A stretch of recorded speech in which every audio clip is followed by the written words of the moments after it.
There are so many reasons why I go on road trips. And every time I go, I learn something about myself. This trip to Monarch Coffee in Kansas City, Missouri, still hurts my feelings. For years, I tried to get there, and it wasn't until the week they were closing that I was able to make it.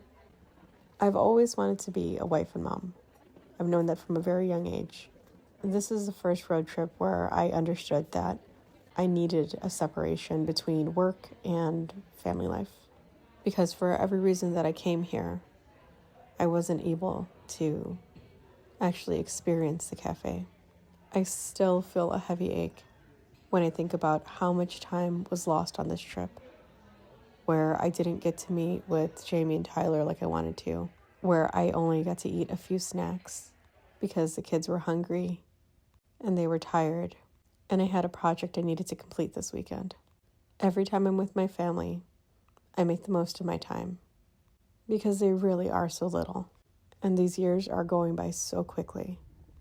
But I understand that in order to be the person I need to be, in order to be the mom I want to be, I've got to go. I don't want to live my life resenting any of the people I love.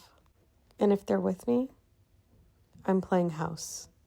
I didn't shoot enough footage on this trip to tell you that the coffee and the tea were amazing, except that they were, and they don't exist anymore.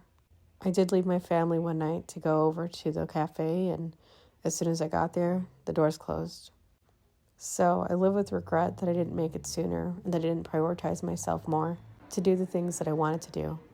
But more and more, I'm understanding that I just need balance, and that's okay. On the day we were leaving, the owners were here, and I was late because I was packing up the kids in the Airbnb. So I made a hard and fast rule that they can't come with me anytime I have real work to do, anytime I have a project I want to do, some interviews or something to complete, because I'm going to push into my work as hard as I can.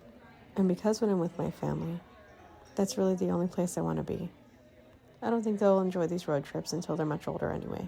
And I still swear I'll make it back to Kansas City and go sit down with Jamie and Tyler, but that's probably for next year. And the thing I'll say about this cafe is the coffee I had was really good, and you can still technically buy it online. I don't know what happened to the staff. I think another coffee shop took over. But for the few brief moments I spoke with the owners, I told them to grieve it. This place was a masterpiece, and it is a very brave thing to shut down something that you love so much, something that you work so hard for, and something that was your dream. I told Tyler I'd be in touch with him, and I still haven't reached out yet, but I honestly believe that if he scaled down the recipes for everything he made, he could create such a beautiful cookbook. Maybe I'll bother him about that in January. My kids have no idea how heavy this was for me, but at least we have some really good pictures.